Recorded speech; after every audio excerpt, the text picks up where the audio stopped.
and welcome back to the Fields of Anfield Road podcast for today's season preview ahead of the 2024-2025 Liverpool season. I am, as ever, your host, Andy Davis. With me, I've got a first-timer on the podcast today, here with Liverpool fan Nick Trutch. Nick, how are you? Hello, mate. Yeah, I'm good, thanks. Yeah, I'm good. Eagerly awaiting the new season. Yeah, it just seems every year like such a long wait for the season to begin. I mean, it does feel like ages ago when Klopp had our last game of the season against Wolves. It just seems like such an age ago. I Yeah, just seems, whereas other seasons I've had where it's been, well, I felt like yesterday the season was ending, but this one just feels like it's been particularly long. Maybe it's because it's a new manager, maybe because of all that kind of stuff. It just feels like it has been the slowest transfer ever. It probably goes a lot of it down to the fact that we've not bought anyone. We want to go for the ins and outs, but before we go on to the outs, I mean, there's been zero transfers in, and this is the team that in years gone by, especially when Mike Edwards was last there as well, we're getting deals done by the first week of the transfer window, the second week. There's nothing seems to be happening. I don't know whether it's a good thing. Maybe Slot's just happy with the team he's got and thinking just going to roll with it, or whether there's more to it. I don't know. Obviously, the big one was Zubimendi. Turned us down in the end to stay with his boyhood club, but you can't really argue against. What's your take been on that? The fact that there's been a lot of media coverage of it in recent days, the fact that we haven't bought anyone, and really the lack of players we've struggled to buy the last couple of years. You think about a lot of the holding midfielders we tried to buy, Saicedo back in the day, Lavia, Tchouameni as well. We tried to get in before we went to Madrid.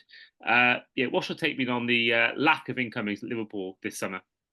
well, like you touched on earlier, usually we're eagerly anticipating the start of the season, but I think because of the lack of transfers and with no what looks like no movement as well, it's almost come a bit too quick for me. I just worry that because other teams have strengthened where we haven't, I do worry that we're going to have to change our ambitions. I think thanks to Jurgen, we the last God knows how many years our aim has always been to challenge for the title at the start of the season. Now I can't help but think, are we just at the moment until Slop, as a season under his belt, and then we actually get some transfers in and the team that he wants, or are we just going back to the days of top four? We'll take it. That's my worry. Yeah, I do think so. I mean, this is a team that was top of the league in March last season, and we all knew how the season ended. And I do love the fact that Klopp gave that slot chance on the Anfield, and there's definitely from everything I've seen, we'll go into there on a kind of style of play he's been playing. There's definitely reason to be optimistic, but I do think we are at that point as well where, yeah, I think, if I'm honest, I'll ask you right at the end for your overall prediction, table wise, but I think top four is probably still very much achievable, but I think that we're probably at that ground we were maybe at maybe the when Torres first came, when it was all that sort of there's that mid noughties period where it was like the top four was very much way ahead of everyone else, and there was I think think about mid noughties. I think we were just constantly getting third places, fourth places, and being nowhere near challenging for league. And I think that's where we might be this season, that sort of area, and that sort of era we might have is that we're not going to be challenging for leagues as much anymore, but we'll be still in that top four of the year playing Champions League football, and we may get some sort of run along the way, but I think there's also reason to be positive. I think so. Yeah, I think it's not all's not lost. And of course, I've never seen Arne Slot manage a game competitively, so I can't really sit here and think we're going to do this and going to do that because we haven't actually seen, or I've never seen Slot in manage a game before. So I don't know how we're going to look. I have no idea on Yeah, Saturday against Ipswich how it's going to turn out. Just a wait and see, I guess. yeah. I'm the same. I've not watched any Feyenoord games. All I've done is read all the stuff in the not your standard press, but your proper football fanzine type stuff on the way he plays, and I am excited. The interviews he's given, he looks like a Liverpool manager, if that makes sense. He's got that sort of Klopp smiley, people friendly aura about him. So yeah, I mean, I'm sure he'd have wanted some signings by now. Um, I mean, all we've had is exits. I know, the squad was threadbare for the sort of the final third of the season, I'd say. And all we've had is people go. Matip, who never really let us down. Matip, Thiago. I know he was injury prone, but still a good player to loosen your ranks. Carvalho, obviously the last few days, and it just feels like there's not much happening. What we were good at in previous years was we'd make a signing out of nowhere, like Fabinho. When that happened, we lost the Champions League. Bang, Fabinho's confirmed in a few days with no rumours and nothing, and I love that. I really hate the weeks of speculation and is it going to happen? Isn't it, like we've just had with Zubamendi. I like that we were so proactive and so decisive behind the scenes. We're like, Fabinho, that's our man. Get the deal done. Brilliant. And look at the career he had. I do. I'm kind of I'm kind of worried that there doesn't seem to be a plan B for the Zubamendi deal. But I do kind of also respect that they wanted that player and they're not just going to get anyone in just for the sake of it. If they don't improve the squad and they're not as good as what we've already got, then I'm all for keeping the money and waiting for that right player to come up, whoever it may be. But I totally yeah, agree. I totally agree because you think about the Van Dijk situation. I know he made it's been an outlier, but Van Dijk situation. We waited 6 months. We had obviously we could have easily gone right. We'll go and get this guy. Instead, we'll go and pay for this guy. Easy could have been a case where teams may have charged us more because they knew we were after centre back.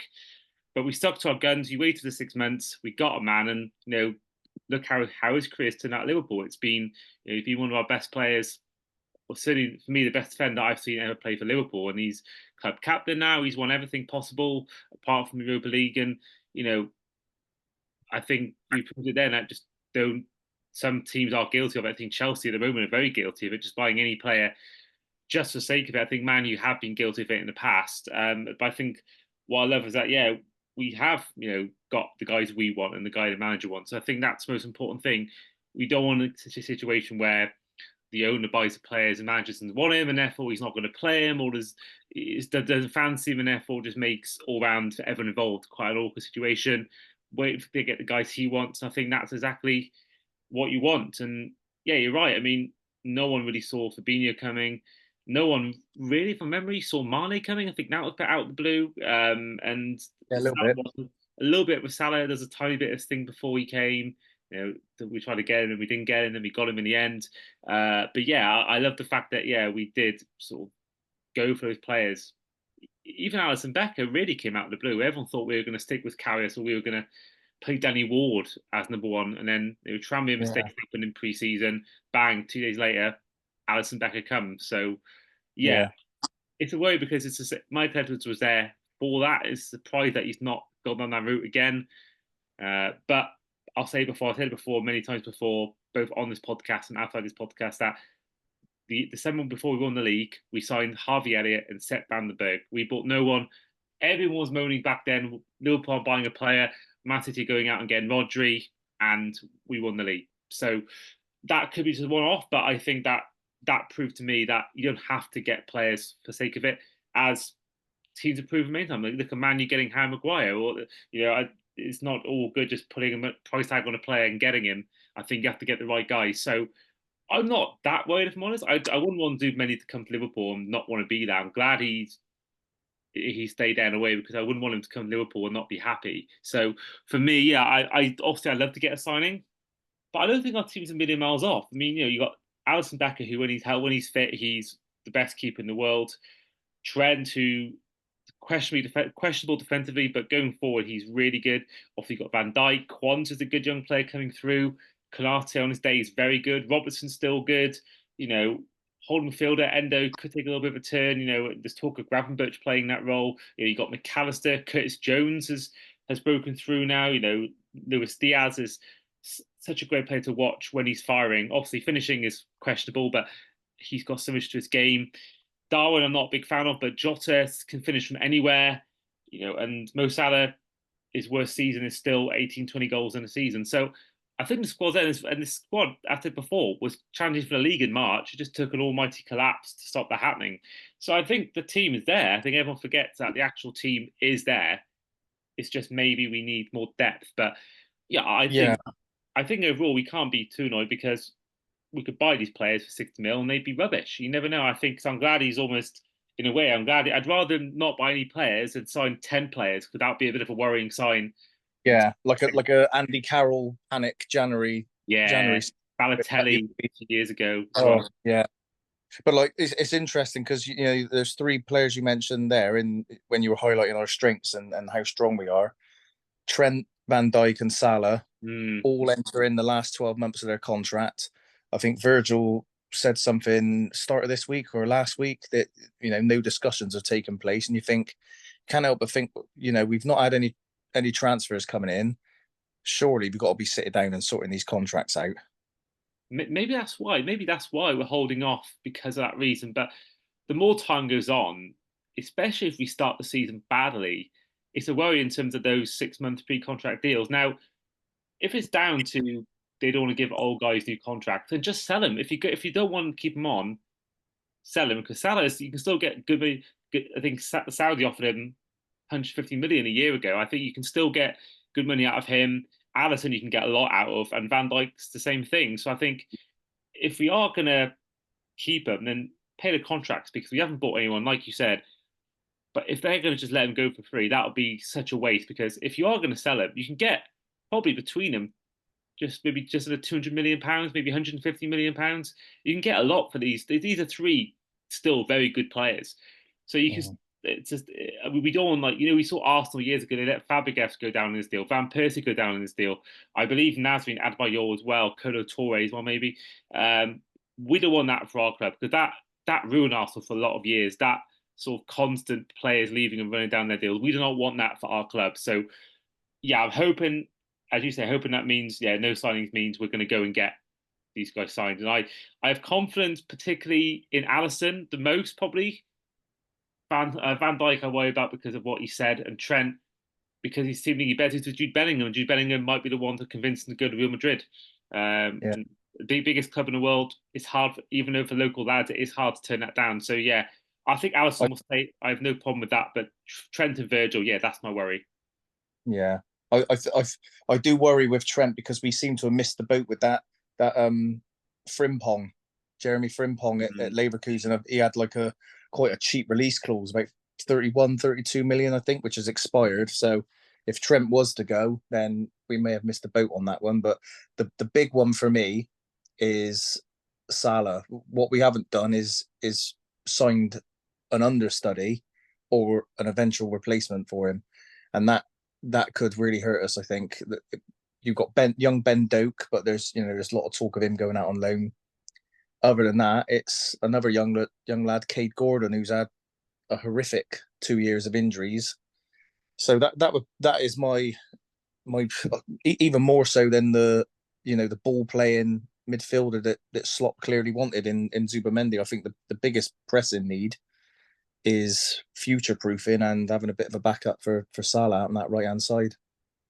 Who would you sort of look at? Because the player that I would love to have got would be Michael Elise, but he's not gone to Bayern Munich. Other ones I can think of Yeah. maybe like a Mohamed Kudus from West Ham. Um, but either way, whoever comes in, it is big shoes to fill. Now, yeah, kind of which players would you be looking at maybe in that right I'm wing position? trying to think who we've been linked with. I know so I like the look of Francisco Conceição, but he's just made his Porto loan permanent, so that boat's gone. I know Nico Williams is Mm, left-sided, but I would have loved to seen him join, especially with all there's all this Barcelona noise with Luis Diaz as well. We were heavily linked with that Luis Guilherme, who's just gone to West Ham. Um, Heard good things about him, but we obviously didn't get it done on that.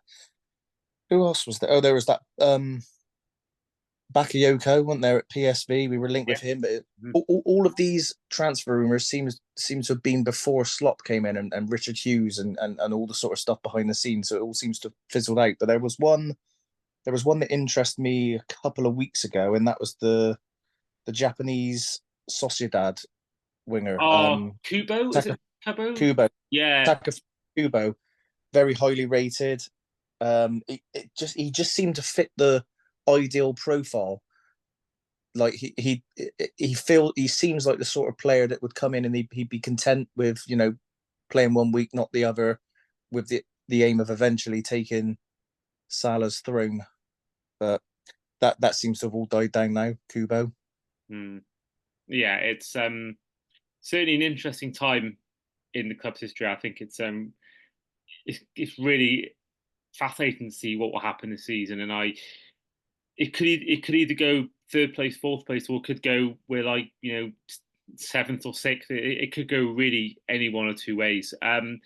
Now, I think it comes back to injuries. I think mm, if we can stay relatively fit, we're definitely a top four side, yeah, like hands down. It's if those injuries hit that we had injury crisis last season, and that was when we still had your Matips and Tiago's to call on when they were fit, and all we've done is lost. But I'll tell you, there has been a lot of talk the last couple of days about the keeper, aren't there? yeah. The Mamardashvili. Valencia goalkeeper, the Georgian one. Yeah, I saw that. A lot of talk about that. That quite interests me because he's kind of been on my radar for a couple of years now. I've heard a lot of good things, seen lots of the clips from at Valencia, but it just seems like we're doing some good future proofing for Allison there. It reminds me of when Chelsea had Petr Cech in goal and they signed a young Thibaut Courtois. Mm, I think exactly they what I ended thought of. yeah, I think they ended up sending him out on loan for like 3 years. Yeah, One year in Belgium, and then I got a feeling it was 2 years at Atletico. And by that point, he was one of the best keepers in the world, ready to take over from Czech. So it feels a bit like that, and so that seems like extremely proactive compared to all the other positions that we've talked about that we feel that we need. The eventual successor to Van Dijk and Salah. So, I mean, that's good. I'd be happy with that, but I wouldn't be happy with just that. I do think we need one or two. yeah. I think it's nice to have that sort of future plan, but also you want players for the here and now. And I think I saw talk that we would loan him out, presuming he back to Valencia if we were to get him. So I think that's one to look out for. I think a lot, but I think yeah, I think what I will say as well, going on to the preseason games. Now I do appreciate that it is preseason and really, in the grand scheme of things, they mean nothing. But from what I saw in that game at Anfield, to first out the two ones, the style of football we were playing was really good. Now I've seen Slot talking about how it's going to go from it's going to go from heavy metal football. It's going to go from that to more like an orchestra. He said. So I think from what I saw, albeit in one preseason game, the style of play looked even in the man. I think the Man U game or Arsenal game in America, the style of play looked really good. It looked like I'm not going to say Barcelona because that's a stretch, but it looked like tiki taka, sort of really nice to watch. And I'm not gonna lie, it's given me confidence. I'm not gonna lie, it's given me confidence that we could do something because it just looks so fun to watch and for the players. And I think saw Curtis Jones talking about it, how it was quite fun to play. If the kind of football they were playing, it was really fun to play. Part of that, and yeah, some really nice goals. Diaz scored a lovely goal. Wonderful Yeah, ball from Trent as well for the Jota goal, I believe it was. So yeah, some really yeah. nice goals, some nice moves as well. So yeah, I've been really impressed with the kind of early on the style of play that he's adopted in his preseason friendlies. But yeah, what's your take been on the style of play so far?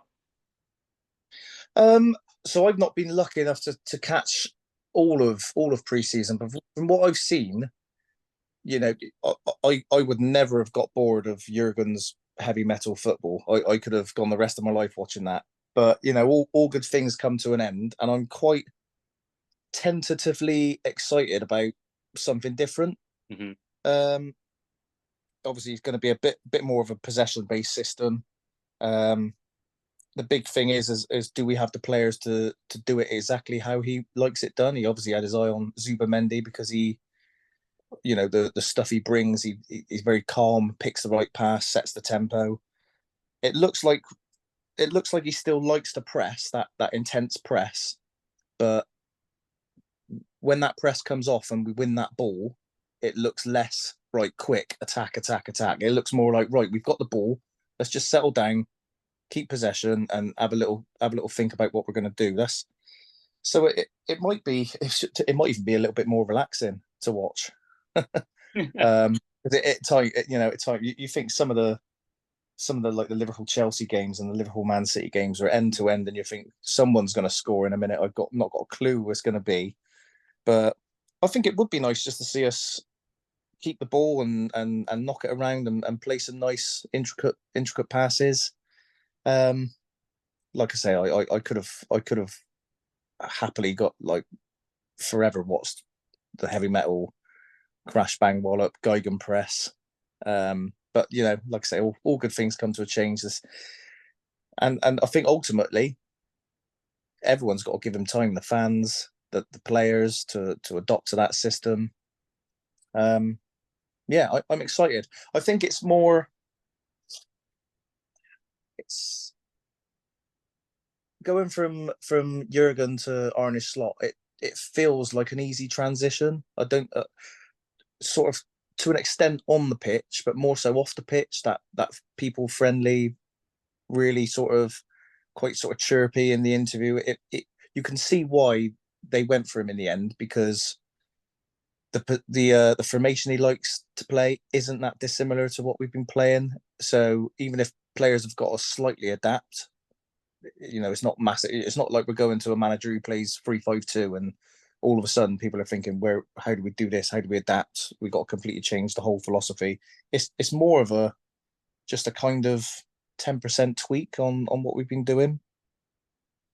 But the key for me is if Arne Slot's got the personnel that he's 100% happy with. But like I say, we're not we're not Man City or Chelsea just seem to be playing fantasy football and just going out and buying everyone, stockpiling. I do like that we're sensible with it, and I think it's important for the fans to give it, until this time next season for him and all the recruitment department to actually build the side that they want. Absolutely. We don't want to be a second club. That's not what we do. I know Mm. Chelsea it works for, but no one else does it and it works. And we if you take away Roy Hodgson, we've given managers all the others a lot of time. And Klopp got a lot of time before he started winning stuff.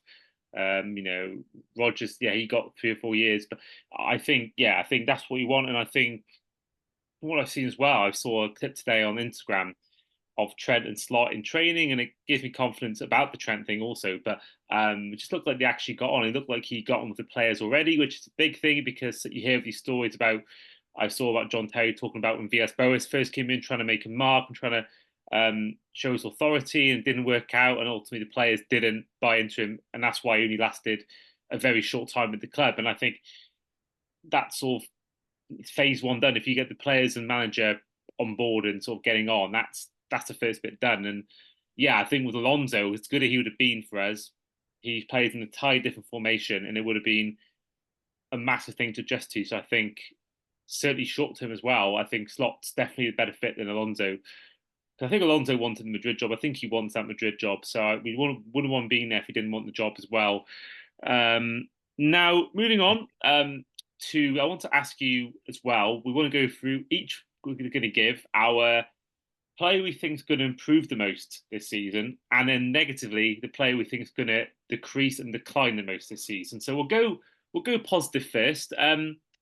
Over to you, Nick. Nick, which player do you think in 2024, 2025 is going to see the most improvement on the field?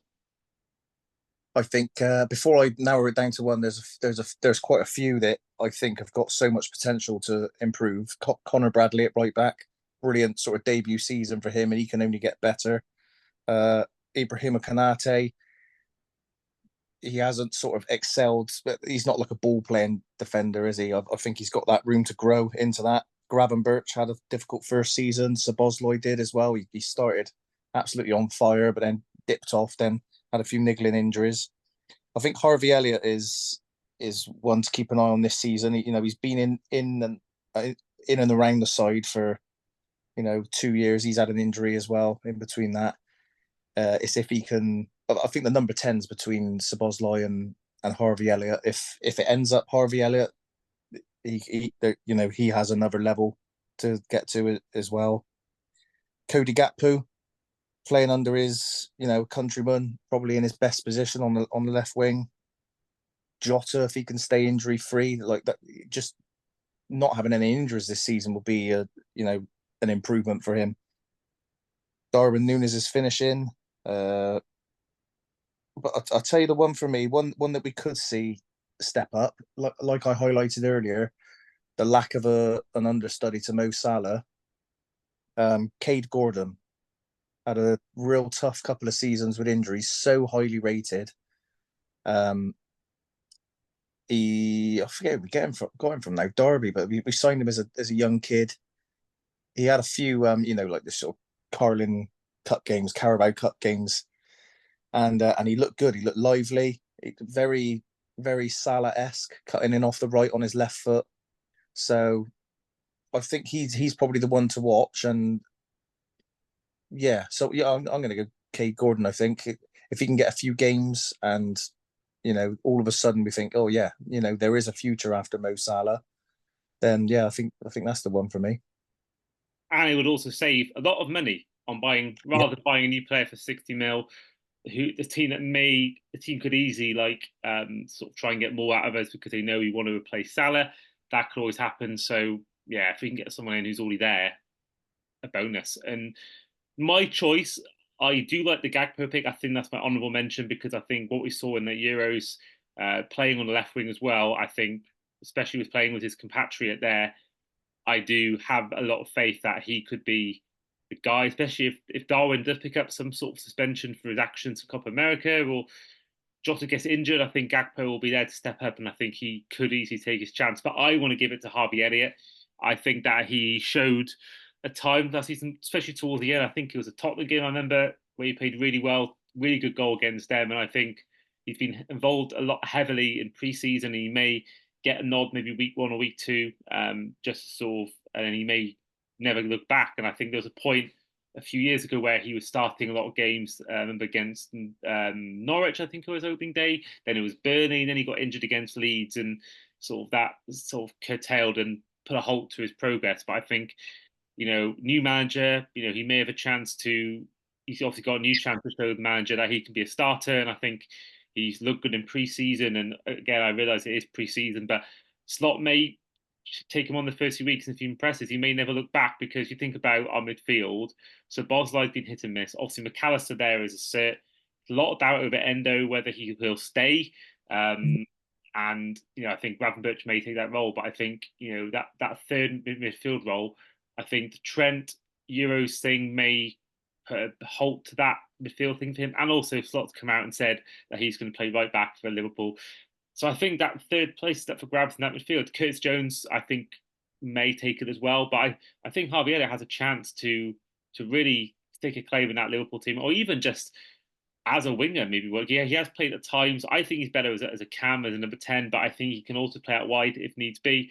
I think Harvey Elliott, this could be his year where he really shines, and almost like Jordan Henderson when he played for Rodgers, taking that next step and going from being yeah. Harvey Elliott was nowhere near as criticised as Jordan Henderson was, but I think I think Slot may help him take his game to the next level, and I think that's the guy I want to pick for my most improved. I Most think I think Slot's system will suit Harvey Elliott a lot more than Klopp's as well. But he was asked to be a bit more of a number 8 when he under Jurgen Klopp, but now it looks like he's going to be more of a number 10 for Arne Slot, and he's got the technical ability. He's a good presser. I think the system should help him reach that next level. I agree, and I think this is his time to really make a claim. And my play, I think, may decrease. All depends on whether he stays. I mentioned before, Endo. I think Endo could be the one we see decline. I think, firstly, minutes. I think it seems like Slot doesn't really fancy him, and he isn't exactly a young age. And we saw Casemiro come in at a similar sort of age, have a great first year at Man U. Secondly, it'd take a huge sort of decline. And I do worry that Endo could be that guy. I think we could see his minutes decrease. We could even sell him. But I just worry that he had that first good year, but I just worry that maybe the age he's at, I worry that maybe this year he may have a bit of a slump. I don't think he'll be awful, but I just don't think he'll quite hit the heights of maybe what he did at times last Mm. season, particularly that sort of down League Cup final and all that kind of stuff. He was amazing that time of year. So sadly, that's who I picked for my player to decline. Struggle to find anyone else really. I think Darwin could be one because Slot may not fancy him. He may not play as much. It's Um, make Darwin this season, isn't it? It is. It's make or break. We need him to be hitting the back of the net regularly. yeah, absolutely. I think it's for me, it's his time. It's his boom or bust sort of season.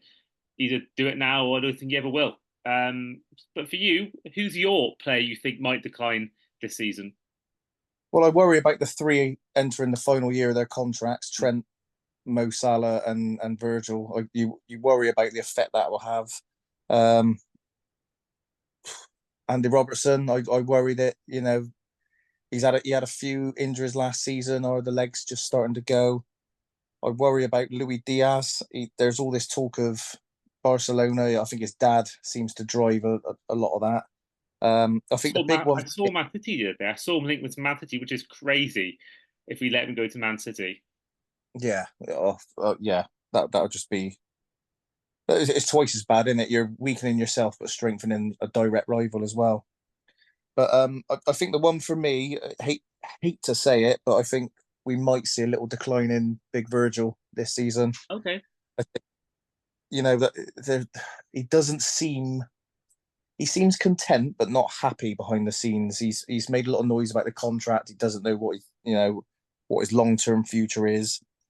The natural aging in the legs. He had that nasty injury after the Pickford collision. I think we might be over reliant on him this season unless we sign a ready made replacement slash understudy like a I don't know. We were linked with a few, weren't we? Goncalo, Inacio, and Piero Hincapié. I think this season we should really be looking at Van Dijk playing 28 to 30 Premier League games and then giving him a rest in some of the others to get the best out of him. Obviously, he plays the Champions League games, but I think we might be a bit over reliant on him, and I worry if he's got the legs anymore, which hurts to say, but it's natural, and it everyone gets older.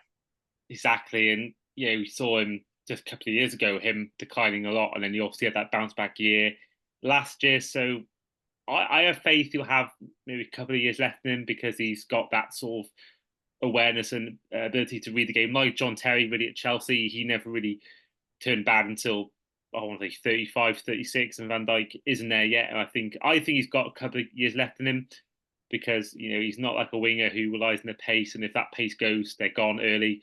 I think we'll get 2 years out of him, but obviously my worry is more about whether he'll stay. So yeah, that is a worry.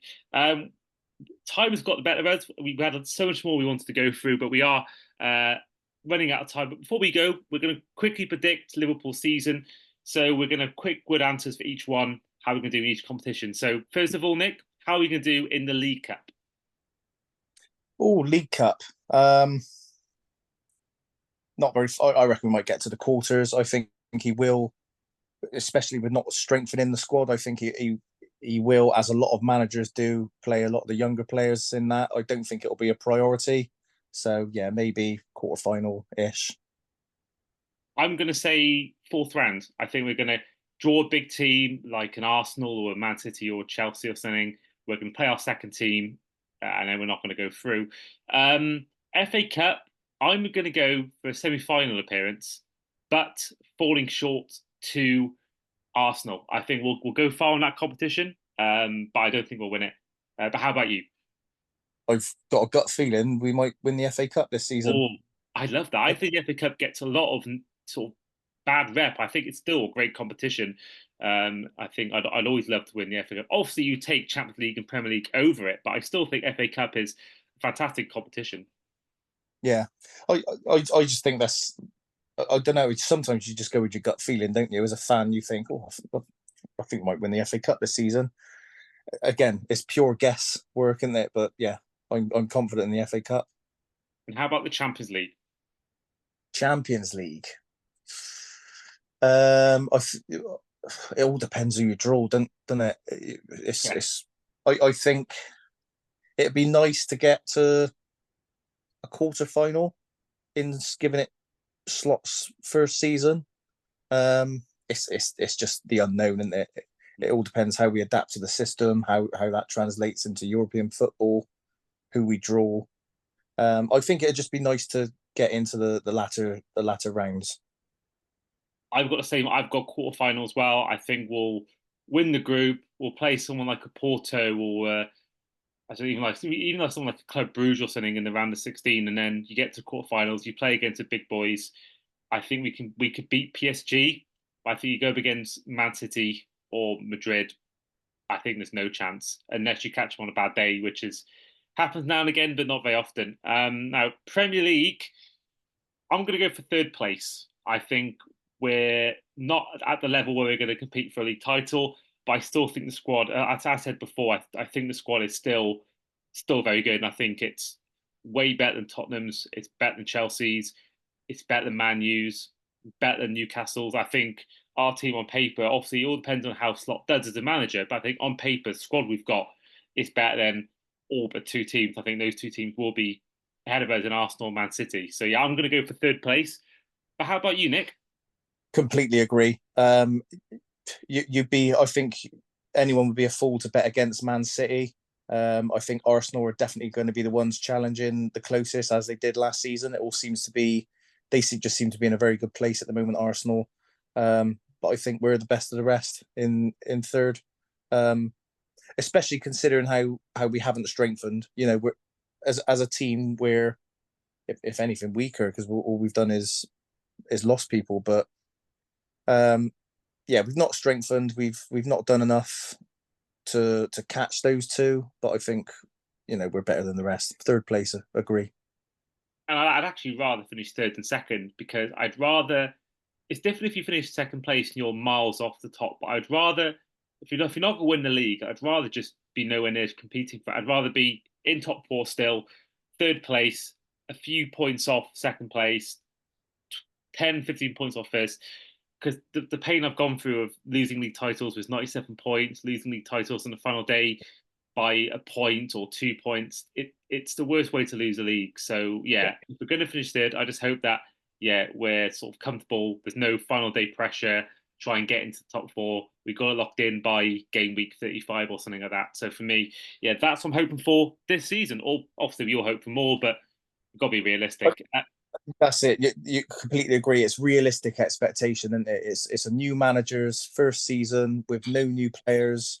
Um, you know, let's reassess in 12 months, and then hopefully we'll be in a position where we can say, yeah, we're going to give it a go this season. Absolutely. But either way, I'm just very excited to see Liverpool play again. So the season is almost here. Playing Ipswich 12:30 on Saturday, I believe on TNT Sport. Yeah, should be a good game. But this has been the podcast for today. So once again, huge thanks for Nick for coming on. Thank you. Pleasure. Thanks for having me. No problem at all. And we'll definitely get you on again in the future. That was a really good episode. I hope you guys enjoyed listening at home or watching on YouTube. This has been the Fields of Anfield Road podcast with your host, Annie Davis, our guest today, Nick Trutch, and we'll see you guys for our next episode.